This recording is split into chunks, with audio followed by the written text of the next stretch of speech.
My name is Beasley. I'm a visual artist from New Orleans, and you about to hear a little more about me. This is my story. All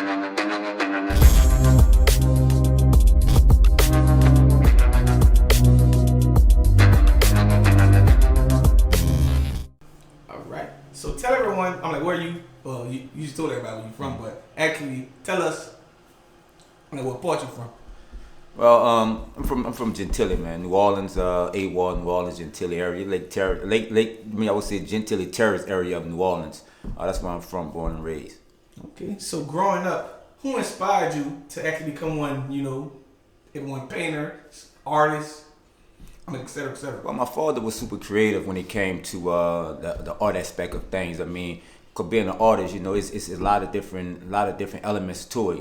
I draw, I paint, I build, I create, I do all type of things. I sculpture. So just having a creative mind, I mean, it came from my father. He was one of those type of people. So I think it's just genetic as far as me, man. When I started at a young age, I didn't realize that it was a gift. I thought everyone had the ability to do it until I got older. Gotcha. So how old were you? When you first, drew your first, painting. Man, I was creative, man. First, second grade, man, I was drawing. I started off drawing the Bart Simpson and Ninja Turtles and on my notepad and just having fun with it, not knowing that, like I said, it was a gift. But I was young, man. I would say 6 and 7, man. I started off young with it. I used to actually get pulled out of class in kindergarten and help the teachers make their bulletin boards, man. So it started young. Okay. So, how did you come up? With your with your painter name, the painter your brain. Okay, Jerk. Okay, good. Yeah, man. Well, Jerk came about, man. I was right out of high school. I started creating T-shirts. I'm quite sure I used to paint on T-shirts. Did a lot of T-shirts. Man, I did stuff with for Wayne. I did stuff for a lot of people. I used to draw different cartoon characters on T-shirts. So my name is Jerin, of course. So I said, I need something with a little cool, little funkiness to it. So I went with Jerk, of course. My name is Jerin. So I just did Jerk. And I used to call my shirts Jerk shirts. So that's where the name came about. I thought it was a cool little flow and gave me a little twist to what I do. So that's where Jerk came up about. But I'm not a jerk in real life, but I could be. But of course, everybody could be that when you push. But I think I'm a cool guy. Okay, so I'm gonna bring it back 10 years. Actually, when I first was introduced to you, but you have like a fashion brand. Jerk and John. Yeah. So I want you to explain a little bit more. How did that come about? Yeah, man. Well, of course, Jonathan, man, high school partner, man, best friend, man. So we came about after Hurricane Katrina, man. When we both evacuated to Houston, man. Of course, we lost everything. We evacuated together, me, my family, his family. We lost everything, man. So we was always into fashion, always into clothes, man. But I'm like, man, by us losing everything, I'm thinking like, man, what we gonna do, man? Of course, money low. Only thing they had was around us with Walmarts in Houston, man. Walmarts on every mile they had a Walmart. So we went there, bought some Wrangler jeans, man. I never forget, man.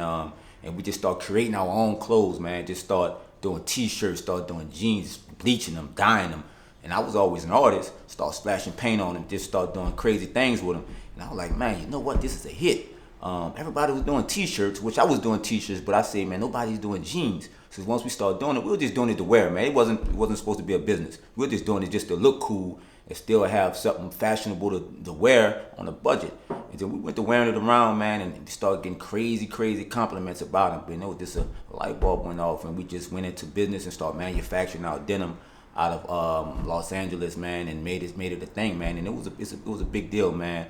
When it came to the fashion game, it was maybe 2010, 12, 13. Man, and it took off so quick, and we wasn't prepared for that. And it did. It's when it came to fashion in New Orleans, man. I would say, man, that was one of the first brands to really kind of scale off and really do things, man. We did things with Fox, different celebrities. We talking about 10 years ago, before social media, before the Facebook, and I think all we had was MySpace at the time. I think Instagram was kind of being introduced, but it wasn't a big thing. So we had to do this off of word of mouth, man. We had to take the extra steps to go hard and make that work. But it was a cool brand. I think it's super creative. So do y'all plan on bringing it back? Man, we talk about it, man. It's just a different. Because Jonathan, man, he have his dope brand, no race, no gender. He doing his thing with that. I kind of have my thing, free dress day, but I think we're gonna do something probably in the future. We just gotta make sure the logistics right on everything, man, and make sure we don't make the mistake we did before with it. But if we come back with it, it's gonna stick. So we just try to do a little switch. We're gonna do like a pop up collab one day. We just don't know what and when and what it's gonna be, man. But I think it's gonna happen. It's super possible. Okay, so last year, if you went viral, you went like you was covered by there was so many media outlets. Yeah. And for actually painting, it was Jay-Z's on the Hall of Fame. I mean, at the Rock and Roll Hall of Fame. Yeah. Picture that was really in Treehouse. Yeah. So I want to know, I want to hear like the details, how Jay-Z even found out about it and different things like that. Yeah, well, man, that whole situation, man, was a dope situation, man. Larry, my partner Kendall, man, Kendall was helping out with the actual interior of the treehouse, so they needed something in there. Of course, everybody need that staple wall piece that people could take a picture in front of. Some people do neons, some people do murals. Of course, the name of the spot was called the Treehouse. So Kendall and Larry came up with the idea, man, we need a painting up here, man, but it need to represent, a great figure, somebody that was influenced by. Then we came up with the idea. Once they sat down, they came to me with the idea as far as, man, we're gonna do Jay-Z, and then we want a little twist with it, man, with the trees. And when they came up with that idea, Kendall was like, man, you know what? There's only one person I feel like could really execute that how it could go, man. It's my partner, Jerin. So they reached out to me. We sat down. I sketched it up. And they were like, cool, let's go. And then once we sketched it up, delivered the painting, Larry posted it. I posted it. And it just went crazy from there, man. And, I mean, we had people reaching out, man, just connecting the dots, man, and it just went crazy. Leonard Fournette reached out. Leonard Fournette played a big part in that as well, man, to get that connection with Jay-Z. Of course, he's with Rock Nation Sports, so man, it just went crazy, man. And of course, from that point, Jay-Z reached out, purchased it. Nice, still right now as we speak, sitting in the Rock and Roll Hall of Fame in Cleveland, man. So if you haven't had a chance to check it out at the Treehouse, you still have a chance to check it out at the Rock and Roll Hall of Fame, man. So that was a huge deal, man. Not too many people buying paintings of themselves of that magnitude. Jay-Z owned 300, well, obviously about over 200 million. I want to say $200 million worth of art, and he have one of mine. So that's a big deal, man. That's a big deal, man. I think that was something huge for the city of New Orleans. I want to give you, about your flowers right now while you can smell them. Yeah, appreciate it. I want to know this question: how long did it actually take to actually paint it? Well, how I paint, man, it depends on. See, and that when I was doing that painting, man, I felt something different about that painting. I paint, that's all I do, man. But that painting probably took maybe 4 weeks off and on. I would say I probably put 8 hours, skip a day, because I have multiple things I do. So I was multitasking between the paintings. I say it took maybe 4 weeks off and on because we was actually the timeline for the Treehouse to open was pushed back, so it saved me another week. So thank God for that. I had a chance to really go in fully, and it didn't feel rushed at that point. So at that point, I started detailing. I do my base layers. I started detailing it, but I would say a good 100 hours, man. 100 hours off and on within 4 weeks. Okay, so everyone know, but now I'm like Jay-Z. I'm like, it's your biggest painting, but actually, I'm like before that. Tell us, far as your knowledge, actually, I'm like, what was your biggest painting? I'm like before that. Well, I wouldn't. Now, what you mean biggest? Well, when I mean if the most, I'm like notable, what people. Well, a lot of people. Well, I always was an artist. Once again, man, I did a lot of artwork just I got art, man, that I did stuff for, man. Of course, Yo Gotti, man. I did stuff for, when you were speaking of the hip hop industry, right. I did stuff for Yo Gotti. I did stuff for her. I did a whole studio, man. I did a lot of things beyond the Jay-Z thing, but that was one of the things that went viral and crazy. But when it came to me being an artist, I've been doing this for so long, man. I have a long list of names that I've done, man, and people I've done, and people that you don't even know, but they big in different industries, the financial industry, the tech industry. So, but the things that kind of get our attention for us in our community, when you do the Jay-Z's and the Hers and the Yo Gottis, but you got to understand, man, they have a lot of people. That's a lot of people that you wouldn't even know, don't even have a social media, man, that's sitting on billions that I did art for. I did art for the CEO of Microsoft. Cindy Rose. You wouldn't even know if you see her.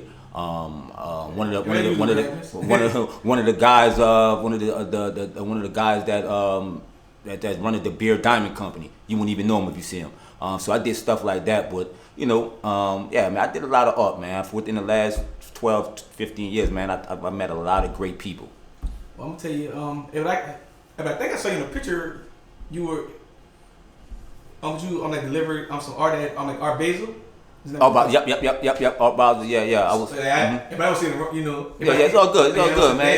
It's all good. Yeah, but I noticed that I'm like that's becoming big, like bigger and bigger every year.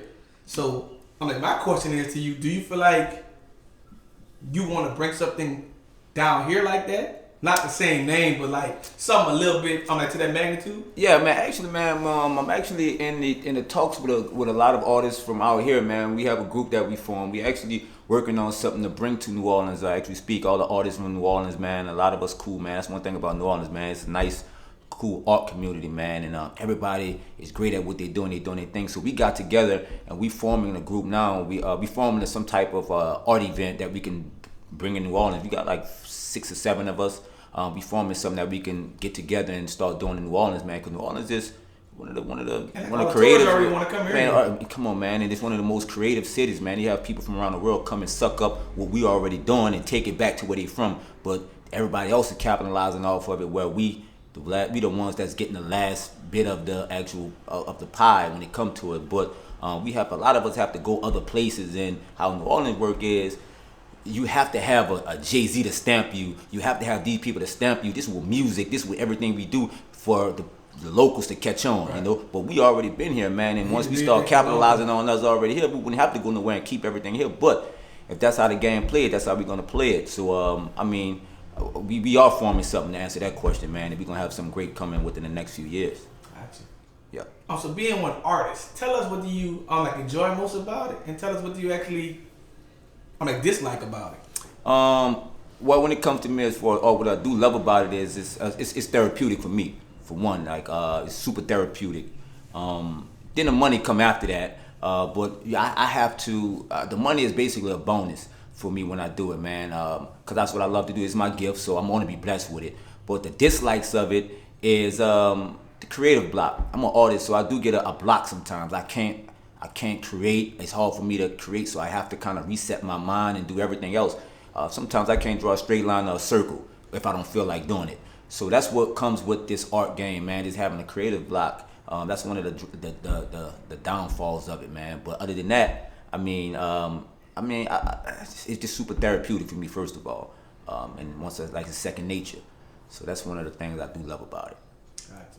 But I'm gonna tell you, on the dope thing that's going on right now, like just in New Orleans with our music culture and our fashion culture is going crazy right now. Like there's so many local designers getting their clothes out there. I love it. And and we have the art as well. Like I just think it'll be so dope for we just have a real New Orleans day. I think that's dope. Art, fashion, and music. So, I think that'd be dope.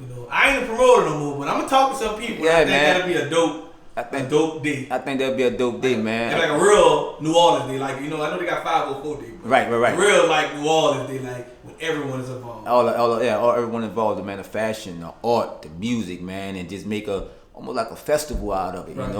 Like I said, I think that'd be dope, man, for our culture in New Orleans, man. Because we all can't do it. Exactly, and we can't do it by ourselves. That's what I realized, man. We can't make all this work by ourselves. So we got to get together and make this work. Everybody else did it. Every other city, Atlanta's, they do it, man. They do sticking together. So we have to be a collective to get this ball rolling in the right way. Gotcha. And so tell us what separates you from other artists out there. What separates me, man, every piece I do got to have a story and a meaning behind it. Painting is easy for one thing. I could paint all day. I could paint whatever I want. But if it don't have a meaning or a story behind it or a subliminal message that I can't explain, I'm not doing it. So I think everything got to make sense for me. Everything got to make sense for me. I'm strategic on how I paint. It's calculated on how I paint every piece and puzzle you look at in paintings I do, like the one that's behind me. I can explain everything about this painting. It's calculated. So what you paying for me when it comes to art, you actually paying for my thoughts. The art is second. You paying for my mind and what I think. That's what I'm charging you for. I'm not charging you for that actual physical painting. It takes me longer to come up with the concept of a painting than me to paint it, if that makes sense. So that's what you're really paying for. So, like, on it, like, well, I'm gonna ask that one. I'm gonna ask this question on, like, do you think, like, you know, soon to yourself, like, do you plan on like working with on a younger artist and like bringing them, you know, on like under your team? I've been doing that, man. I've been doing that. I've been doing that for the last 10 years, man. I mentored a lot of artists, man. I talk to a lot of artists. I go to schools. I actually used to teach art. I actually opened up Paint and Drink for me to kind of get the ability for people to have fun with the craft of art and get the therapeutic side of it. So that's something I've been doing and I still do, man. I mentored a lot of young artists, man, that's doing great things, man. So, and that's my mission, man. I can't do it alone. My daughter, she's an artist. So she's already stepping up to the plate, man. Super great with what she do, man. I seen her transition from just watching me within the last few years of what she do, man. That's already in-house. My youngest one, she's 4. I think she's gonna be great. So, man, this genetic gene of being an artist is being passed down, man. So that's always great for me to see. So I'm teaching art I'm motivating and inspiring people without me physically really doing it, man. I get it a lot in my DMs. Well, every day, almost every day, and at least a few times a week, man. I get that every day how I'm inspiring people, man. And I think my job is my job is done when it comes to that. It's not done in the sense to where I'm gonna stop, but it's happening, you know.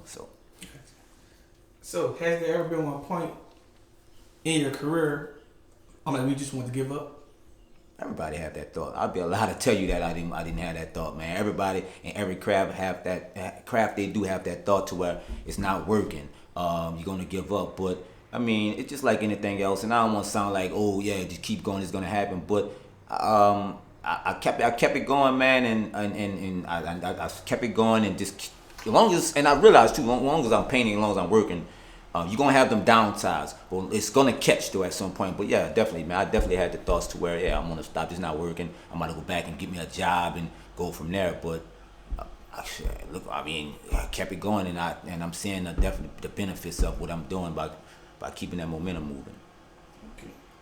So, if you wasn't doing art, tell us, what do you think you'll be doing right now? I know for sure, man. Just getting a whiff of working, being an entrepreneur. I know I would definitely either be. Man, that's a good question. What would I be doing if I wasn't doing art? But you would be one. Entrepreneur. Anywhere you go, huh? I'd definitely be working for myself for sure. But I do have other businesses though I am involved with. But for sure, man, for me to stay active. Other than fashion and art, man, that's a good question, man. What would I be doing, man? It'll be something active. It'll be something to where a service to others, to where they can actually learn and they can benefit off of something. It'll be in the service to where like it's other people could definitely come up and we can all grow together. But not sure what though. That's a good question. I'm gonna think. I don't want to think on that really, but I'm already doing what I gotta do. Right. I can't go to plan B right now. Look, it ain't working for me. So ain't no plan B. It ain't no plan B. Exactly. Look. I got you. Yep. So, tell us, what's next for you? What's next for me, man? My main thing is as of late, man. Of course, art is always gonna be the main subject of what I do. But now I'm just trying to do brand collabs, brand partnerships is my thing now. Getting with these big companies to help me and me helping them to get awareness of what I do and bring the art side of these boring companies of what they're doing, man, and kind of make it more jazzy, more funky as far as the creative side. So brand partnership is what I'm doing in 23, man. Got an art show coming up, planning for the summer as I speak. So other than that, man, that's the same thing. Just elevating what I'm doing, man. I'm just leveling up. I'm just going to the next level, man. Taking it to higher heights. Gotcha. And also, last but not least, tell everyone, what can they find you at on social media and just everywhere? Yeah, man. Well, I'm Jerin the Jerk, JerinTheJerk on Instagram. And on my Instagram, I have Instagram is like the go-to. But if you want to go check out my website, it's the Art Beasley. TheArtBeasley.com. But Instagram kind of give you my email, the contact person to reach if you're inquiring art, just anything, man. So Instagram kind of lay it out for you, get to get a visual of what I do and what I've done. So yeah, that's one of my main outlets is Instagram right now when it comes to the visuals. Oh, but alrighty, we done. Right. Thank you, man. Appreciate you.